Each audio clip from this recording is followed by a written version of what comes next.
it's gotten so bad where people have been practicing the mucusless diet and been really gung-ho and trying to figure it out and trying to do their transition. And then they get to a point where they're feeling so bad, they start eating raw meat. Now, what could get you to a point that you feel so bad that you say to yourself, to feel better, I need to eat some raw meat? Now think about that. And that's seriously what's happening. I mean, a number of people that we've ran into have done that.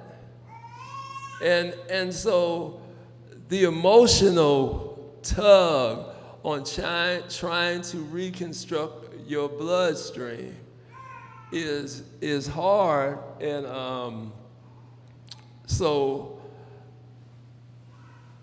what we have to do is call the medical profession, doctors, the nurses, we have to call them murderers.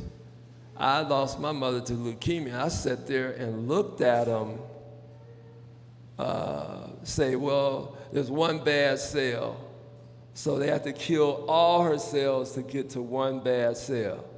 I walk into intensive care, they tell you to take your coat off when you walk in, but you can walk in with your shoes. Now, what's filthier, your shoes or your coat? But they try to create this clean environment. So it's a joke. There's more doctors and more nurses right now who are vegans, vegetarians than ever. They know the difference. They would never take the prescriptions or take the medicine that's prescribed. They wouldn't take it, but they'll prescribe it for you because it's a money thing with them. They saying, well, I've been studying this. You know, I put my life into these years of study, so I have to make a living. But that's knowingly murdering people, especially when you see, I mean, nurses and doctors see people die every day. Every day. So when you sit there and be a part of, it's murder. It's murder. And so we haven't got to the point where we're calling these doctors and nurses and that whole medical profession a murder business. It's murder. They know what trauma is. Look, if I'm have a heart attack, send me to their ass, because they know what to do. If I have a stroke, they know what to do.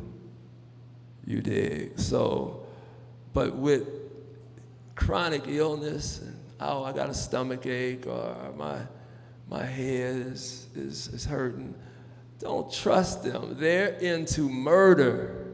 They will take you out, and take you out in the name of a prescription company giving them a free trip to Maui. That's for real. That's for real. If you can keep pushing this medicine on people, prescription companies, pharmaceuticals will hook you up, send you all over the world, buy you a house on the beach if you can keep selling so much of this. And they have doctors who buy into this. They're murderers. We need to be calling them what they are. They're murderers. I don't have a problem. I seen them take my mother. So after that, I don't owe them shit. Now, you're on my list.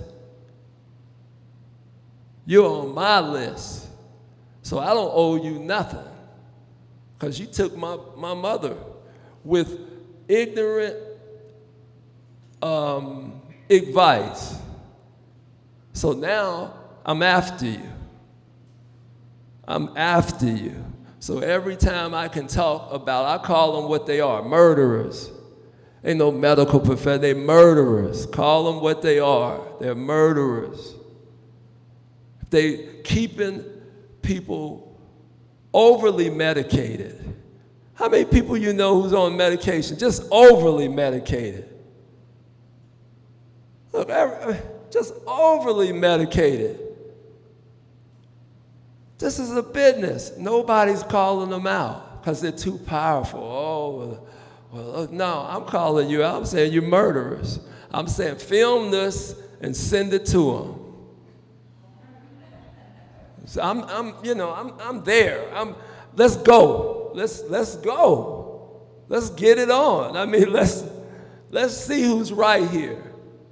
You see, because the same, but the karma comes back because the same people who do that karma comes back to them because they die of the same thing that their patients die of because they're ignorant as hell anyway. They don't know nothing about taking care of themselves.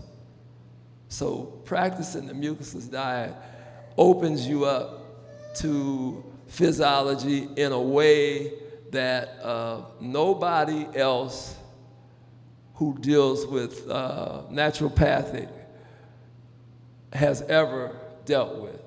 Mucusless Diet Healing System book is the best book out there dealing with physiology. It's the best book. Can't find anything better. I've tried. You can't find anything better that breaks it down. And just imagine, this was in the late 1800s, early 1900s. Here was a dude talking about health on this level. Had a sanitarium. Albert Einstein came to the sanitarium. All these people were coming. He was healing people. Then mysteriously, he's dead at a young age, you know.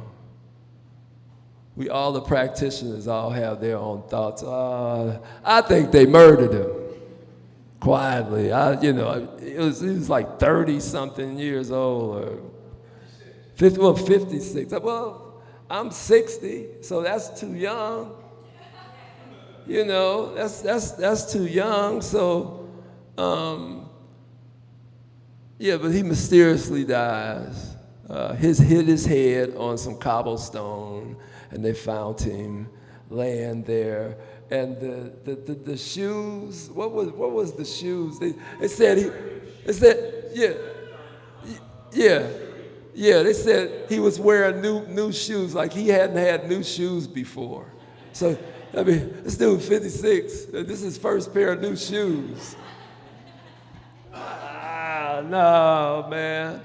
So those kind of things, man, is like we need to read that book, How to Practice the Mucusless Diet. You got to go through the lessons. You got to do the lessons right down to the basics.